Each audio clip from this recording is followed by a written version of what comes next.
I never expected the moment that would unravel everything to happen between the organic milk and Greek yogurt. One second, I was holding a plastic tray of eggs, pretending to read labels while my phone recorded in my jacket pocket.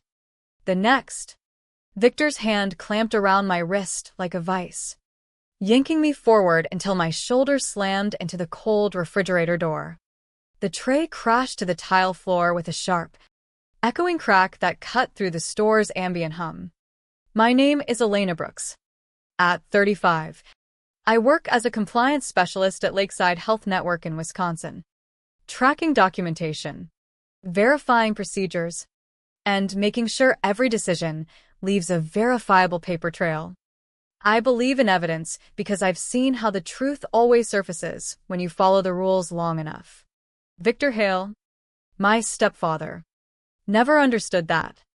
2 years earlier, he swept into my mother's life with polished charm and executive swagger as COO of Summit Ridge Groceries, a regional chain with 19 stores across the Midwest. He wore tailored shirts even to family barbecues and steered every conversation toward money. Who had it? Who needed it? Who owed it?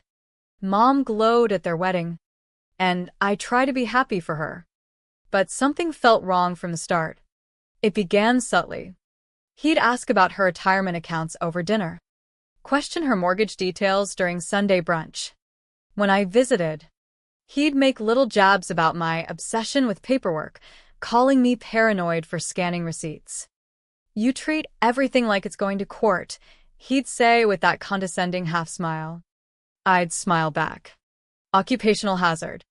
6 months in, Mom casually mentioned Victor was helping with her finances.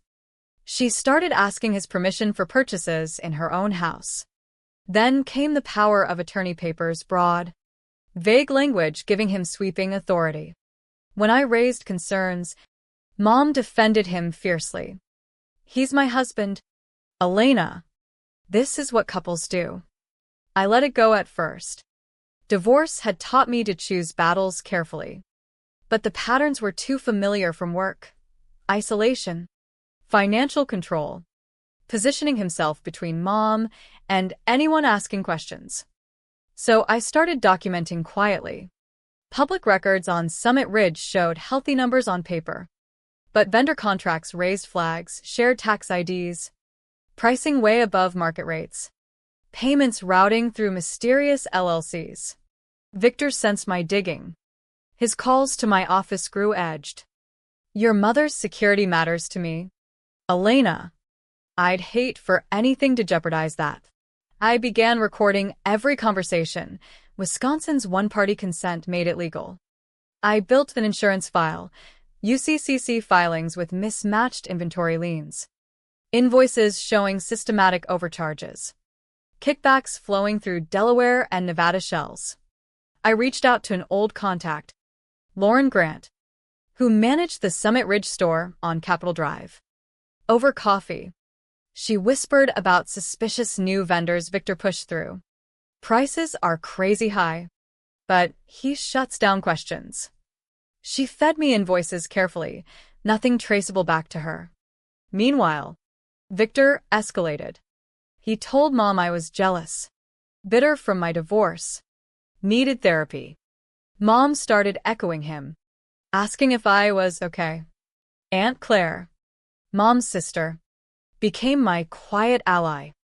She noticed Mom deferring on everything, new joint accounts giving Victor full access, shaky signatures on documents. The fraud network was elegant in its corruption, shell companies selling to Summit Ridge at inflated prices, excess money cycling back to Victor and associates.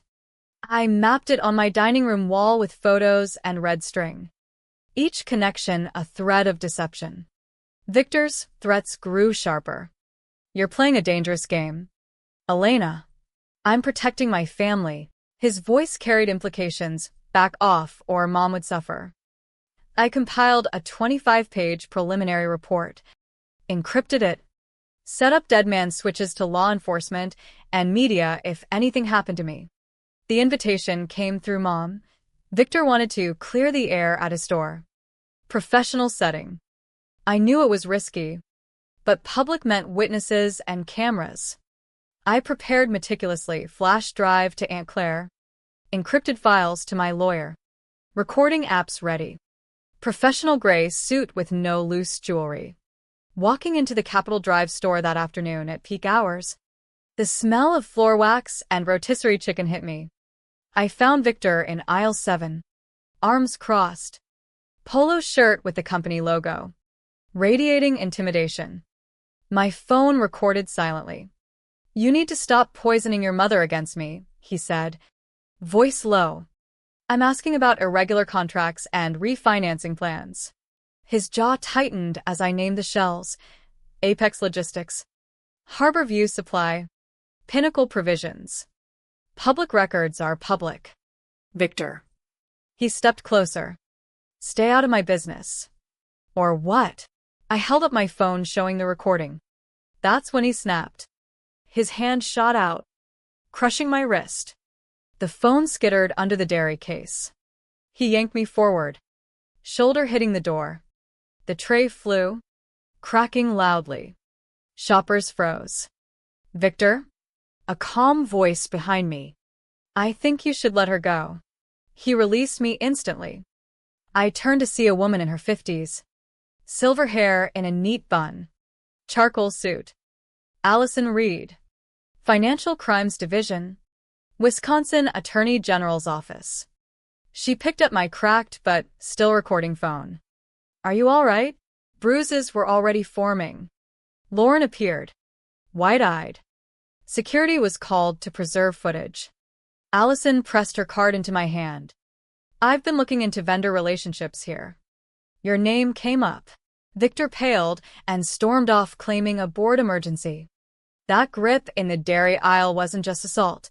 It was the spark that ignited federal scrutiny on his entire empire. But I had no idea yet how thoroughly his world would crumble. At Urgent Care, DR, Patel documented everything clinically: soft tissue damage, bruising patterns consistent with forceful grip, possible ligament strain, photos from multiple angles, detailed report. "Domestic situations escalate fast," she said gently. "Do you have a safe place?" It wasn't domestic in the traditional sense, but abuse doesn't require cohabitation. I took the resource sheet, more evidence. That night, I called Allison Reed. We met the next day at the federal building. Her office smelled of coffee and order. Whiteboard filled with connecting lines like my own wall. "Show me what you have," she said. I walked her through 18 months, layered shells like Russian dolls, invoices telling contradictory stories, kickbacks at 30 to 40% above market. When I highlighted Ridgeview equivalents, she smiled. "We've tracked similar entities. This connects it." Conservative estimate: over 3 million diverted in 2 years. Wire fraud territory, especially crossing state lines. She warned filing whistleblower complaints makes targets. He already assaulted me publicly. Fair point. Forms slid across the desk, public and sealed versions. SEC filing too. Since bonds for expansion loomed. IT specialist prepared preservation letters for servers and databases. Monday morning execution. Victor's counterstrike came fast. Mom called hysterical. Papers claiming I was mentally unstable. Fabricated therapy records. Paranoid delusions. "Any documents he has are forged," I told her. Silence as she processed the signature discrepancies I'd already noted. Aunt Claire rushed over. Staying nights. Documenting Mom's behavioral changes. Weekend was preparation. Backups everywhere. Indexes. Timeline. Restraining order filed with footage. Medical records. Witness statements. Monday brought thunder. Phones exploded. Victor's threats alternating with bargaining. Mom confused. Family hearing his version. At 9:17 a.m., Lauren texted. Federal agents locking accounting. 9:42, Victor served at home. Going ballistic. 10:15, Restraining order granted, 500 feet minimum. 11:30. Board emergency. Banks demanding audit. Real justice arrived quietly through preservation letters and audit demands, not dramatic confrontations. Victor's empire, built brick by corrupt brick, began cracking. Forensic team traced one shell to the CFO's wife's maiden name within days. He flipped quickly for cooperation. Banks moved faster, freezing credit lines over covenant violations and misrepresentations. My spreadsheets proved inventory inflated. Actual value maybe 60% of reported. Bond offering died. Mom found unauthorized retirement transfers, 400,000. Victor pivoted to concerned husband, but contempt slipped when she expressed fear. I presented to the banking consortium in a glass tower downtown, methodical walkthrough of shells, padding, phantom stock. Faces paled. Credit lines frozen. Bankruptcy imminent within weeks. Victor's personal Nevada accounts revealed nearly $2 million diverted, textbook embezzlement. The boardroom arrest came Wednesday. Victor presented recovery plans based on fake numbers when the note arrived. FBI agents waited in the hall. He tried running for the stairwell but was caught. Handcuffs clicked as rights were read. Charges: wire fraud, embezzlement, retirement theft, 20 years minimum potential. Sitting with Mom and Aunt Claire that evening, eating Chinese takeout while reclaiming her financial life document by document felt surreal. "I'm sorry for not believing you sooner," Mom said. "For choosing him. He manipulated you. That's what predators do." We squeezed hands. Trust was rebuilding, one real signature at a time. The board terminated Victor for cause minutes before arrest. News vans swarmed. Headlines screaming liquidity crisis, canceled bonds, imminent bankruptcy. Employees like Lauren would likely keep jobs under new ownership, but management faced fallout. Victor's final performance in the boardroom played out like theater. He clicked through fraudulent projections insisting the offering remained viable. Chairman interrupted. Preservation letters served. Banks calling loans. AG investigating. If certain disgruntled parties hadn't made baseless accusations. But the CFO's cooperation agreement surfaced emails outlining kickback structures explicitly. Board members who'd golfed with him now avoided eyes. Fraud. Not discrepancies, the audit had declared. Diverted funds in personal accounts confirmed. Termination motion passed unanimously. Victor snarled contempt at them all, signing off contracts, pushing unaffordable expansions, relying on his fraudulent info. The difference is we were deceived. You were the deceiver. As FBI entered, Victor whispered denial. Handcuffs clicked with finality. Symmetry hit me. He'd grabbed my wrist publicly thinking witnesses protected him. Now arrested publicly. Consequences stuck. Allison paused. The retirement theft added 10-year minimum. He's done. In the parking lot afterward, news vans gathered. Tomorrow's headlines would crater stock, panic suppliers. But the dairy aisle cameras now recorded peaceful shoppers only. 6 weeks later, the Capitol Drive store reopened as Fresh Valley Markets. New signs, upgraded cameras, replaced tiles erasing traces. Lauren promoted to regional manager. I shopped weekly, wrist occasionally twinging with phantom memory. At checkout lane 4, the same one, a woman reached for yogurt behind me. Ordinary moment. No drama. Just commerce's rhythm. I paid. Kept the receipt. Always leave trails, and headed out. Mom's house back in her name alone. We celebrated with good wine untouched by investigations. Proud of you for fighting when I couldn't. That's what family does. Civil suits advanced. Victor's assets wouldn't cover everything, but damages for assault and legal fees returned. I directed my share to Employee Relief Fund. What did you do it for? My attorney asked. Because someone had to. Safety. Justice. Truth aren't for sale. Kerr's email. Another regional chain CFO arrested using my case as template. I didn't just stop Victor, I halted the next one. Back in my apartment, the evidence wall cleared. Now a framed restraining order judgment. Some display diplomas. I kept proof the system works when fed right evidence. Victor's trial loomed 3 months out. Multiple executives flipped for reduced sentences. U.S. attorney promised 15 to 20 years with retirement theft. He'd be past 70 on release. Reputation destroyed. Assets seized for restitution. I thought about the $2 million settlement offer to drop charges, retract whistleblower complaint, sign NDA. Pragmatic to some. But silence carries a price tag. I refused. From my divorce, from watching powerful men, some things, safety, justice, shouldn't be sold.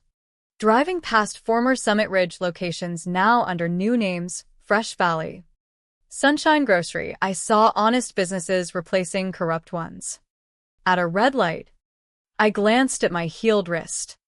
Bruises fade, but the weight of that grip remains.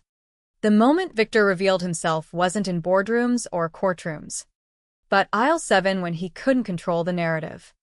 He learned power doesn't mean the right to grab, take, hurt. Tonight. Wine glass raised, not associated with criminal enterprises, to documentation. Patience. The woman who stood behind me by chance. To justice at checkout with receipt as proof. Victor thought building an empire on lies made him untouchable. Instead, he created a case study in unraveling when someone refuses silence. His mistake, assuming a compliance professional wouldn't document his crimes thoroughly. Mostly, putting hands on me. Some lessons come in orange jumpsuits. Executive suites traded for cells. I toasted, everyone grabbed, threatened, silenced by those thinking power exempts consequences. We aren't victims. We collect evidence. Sometimes that's the most dangerous role. The end leaves questions. How many empires hide behind family charm? What price silence? When does protection become control? Justice served cold. Precisely documented. Months later, testimony and depositions filled my days alongside regular compliance work at Lakeside. No headlines. Just ordinary protection of patient data. But the quiet victory lingered. Victor's empire parceled out. Stores bought. Management changed. Employees like Lauren thrived under ethical leadership. Mom rebuilt slowly. Credit frozen. Account secured. Learning to trust instincts again. In the renovated dairy aisle, routines persisted unbroken by memory. Bandages unnecessary now. Milk purchased from habit. Manila envelope with mom's restored documents carried like talisman. The universe's poetry, a simple grip triggering chain reaction, ending in handcuffs. Allison Reed's presence chance. But my case enabled action. Together, spreadsheets and federal law dismantled what fists couldn't. Victor had 20 years to reflect on that aisle moment, how ego crumbled his paper empire. I return to work tomorrow reviewing procedures, ensuring trails. Tonight's final toast, to those refusing silence. Feeding systems truth. Proving documentation outlasts intimidation. The most dangerous opponent tells uncomfortable truths. Figures don't lie, but liars figure until caught.